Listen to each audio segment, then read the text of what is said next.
मोहना डायन होगी अपने मकसद के करीब आ गई। वहीं दूसरी तरफ विवान को गोलू की असली सच्चाई का पता चला कि वह है उसका ही बेटा। जी हाँ दोस्तों, हम बात कर रहे हैं स्टार प्लस के शो जादू तेरी नज़र।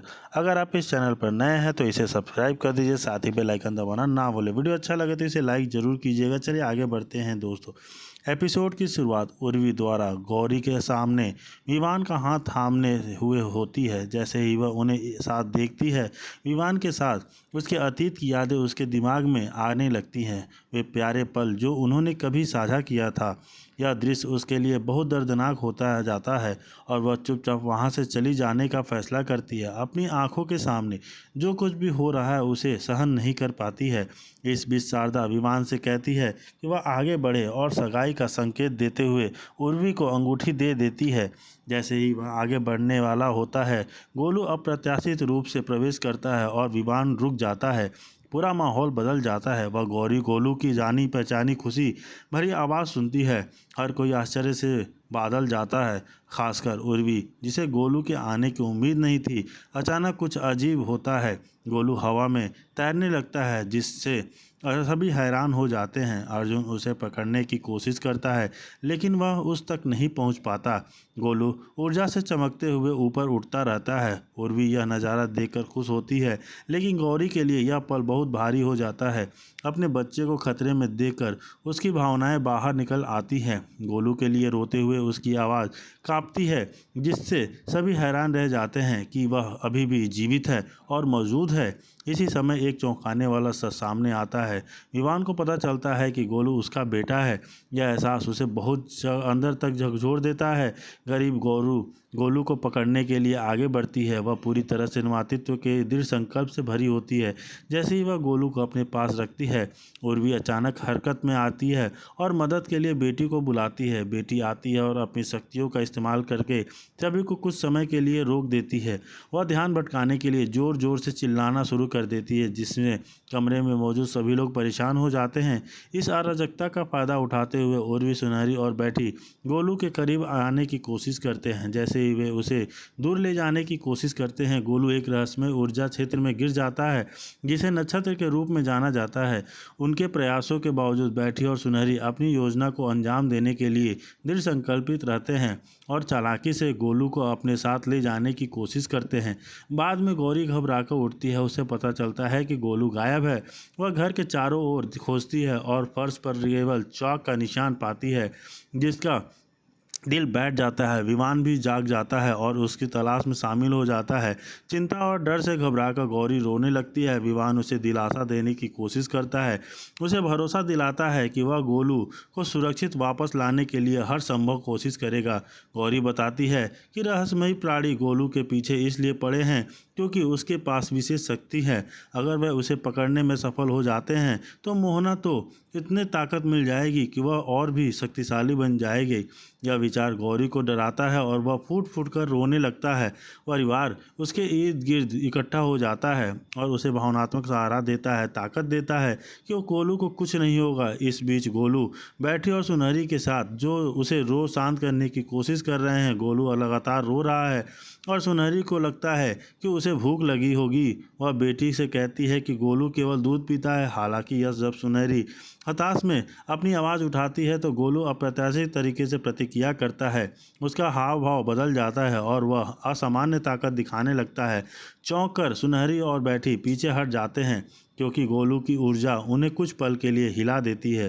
वे भागने की कोशिश करते हैं इस डर से कि आगे क्या हो सकता है, लेकिन वे मोहना के दबाव में भी और चाहती है कि वह गोलू उसके भविष्य योजनाओं को पूरा करे।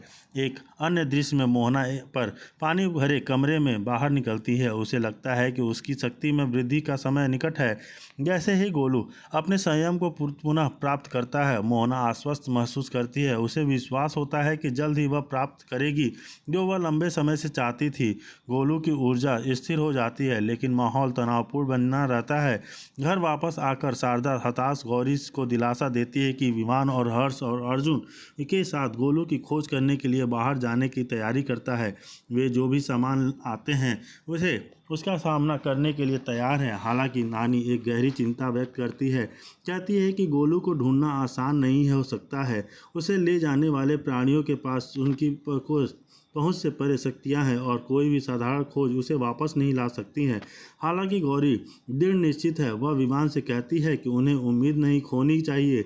नानी इस बात से सहमत है कि अगर उन्हें गोलू को फिर से देखना हो तो पारंपरिक तरीकों से पूरे कुछ करना होगा। शारदा विमान की ओर माँ के स्नेह और तत्परता से मुड़ती है।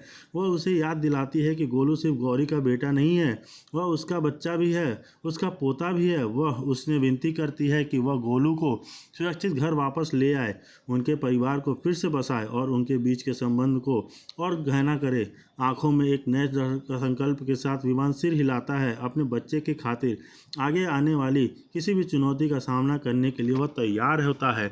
यहाँ दोस्तों होता है, वह पीछे मुड़ता है और गौरी को जंगल में आगे बढ़ते हुए देखता है। वह उसके पीछे भागता है।